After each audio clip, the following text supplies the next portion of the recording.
নমস্কার বন্ধুরা, চম্পাস কিচেনে সবাইকে স্বাগত জানাই। আজকের রেসিপি হচ্ছে আমেরিকান রুই মাছ বা কার্পু মাছের তেল ঝাল। সহজ আর সুস্বাদু রান্নাটা চলো চটপট দেখে নেওয়া যাক।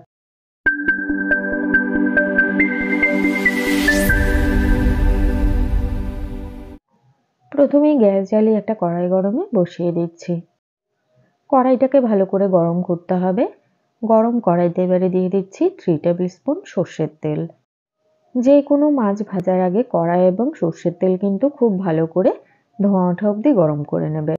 এতে করে মাছ ভাঙবে না, খুব সহজেই মাছ উল্টে নেওয়া যাবে। গরম তেলে এবারে দিয়ে দিচ্ছি আগে থেকে নুন হলুদ মাখিয়ে রাখা আমেরিকান রুই মাছ। হাই ফ্লেমে কিন্তু মাছগুলোকে ভাজবো না, মিডিয়াম টু লো আঁচে 3 থেকে 4 মিনিট সময় নিয়ে মাছের এক এক সাইড ভেজে নেব।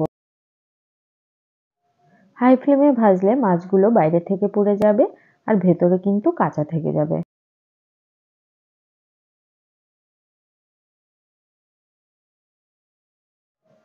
তিন থেকে 4 মিনিট সময় নিয়ে মাছগুলোকে উল্টে পাল্টে লাল লাল করে ভেজে নিচ্ছি। মাছের অপর সাইড লাল লাল করে ভাজা হতে হতে ততক্ষণে চলো একটা মশলা বেটে নিই। মিক্সিং জারে দিচ্ছি 5-6 কোয়া রসুন, পেঁয়াজ কুচনো একটা দিচ্ছি, একই সাথে দিচ্ছি একটা টমেটো কুচানো, 3টে কাঁচা লঙ্কা দিচ্ছি। ঝালটা অবশ্যই নিজেদের স্বাদ বুঝে ব্যবহার করবে। সামান্য জল দিয়ে এবারে এগুলোর একটা মিহি পেস্ট করে নেব। মশলা বাটা হয়ে গেছে। অপরদিকে কিন্তু মাছগুলো দুই সাইড থেকে লাল লাল করে ভাজা হয়ে গেছে। এগুলোকে এবারে ভালো করে তেল ছেঁকে একটা প্লেটে নামিয়ে রেখে দিচ্ছি।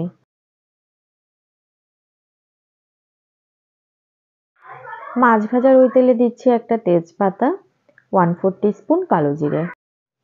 কালো জিরেটাকে কয়েক সেকেন্ড লো ফ্লেমে ভেজে নিচ্ছি। এবারে বাটা মশলাটা এর মধ্যে দিয়ে দেব। একই সাথে মিক্সিং জারটা ধুয়ে সামান্য জলও দিয়ে দিচ্ছি। কয়েক সেকেন্ড তেলের সাথে মশলাটাকে এবারে মিশিয়ে নিচ্ছি।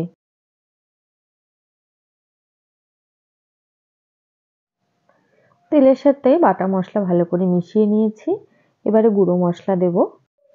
দিচ্ছি 1 টিস্পুন লবণ, 1/4 টিস্পুন হলুদ গুঁড়ো আর কাশ্মীরি লঙ্কা গুঁড়ো দিয়ে দিলাম। দিচ্ছি 1/2 টিস্পুন জিরে গুঁড়ো আর 1 টিস্পুন চিনি। সামান্য চিনি টমেটোর টক ভাবটাকে ব্যালেন্স করবে। তো যারা চিনি খেতে অপছন্দ করো সেক্ষেত্রে না দিলেও কিন্তু চলবে। 4 টুকরো লম্বা লম্বা করে চিড়ে রাখা টমেটো দিয়ে দিয়েছি।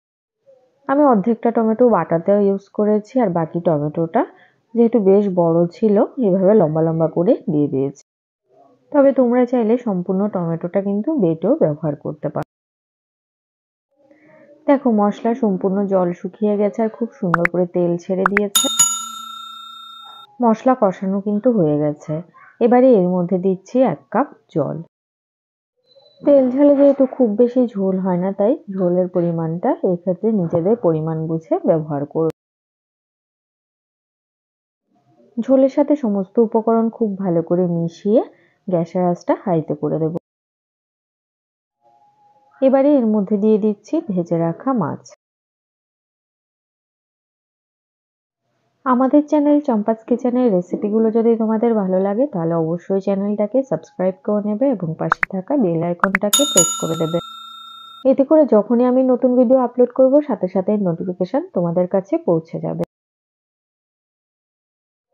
আর এইভাবেই গ্যাসের আঁচটাকে লোতে করে দিয়ে মাছের ঝোলটাকে মোটামুটি 5-6 মিনিটের মতো ফুটিয়ে নেব।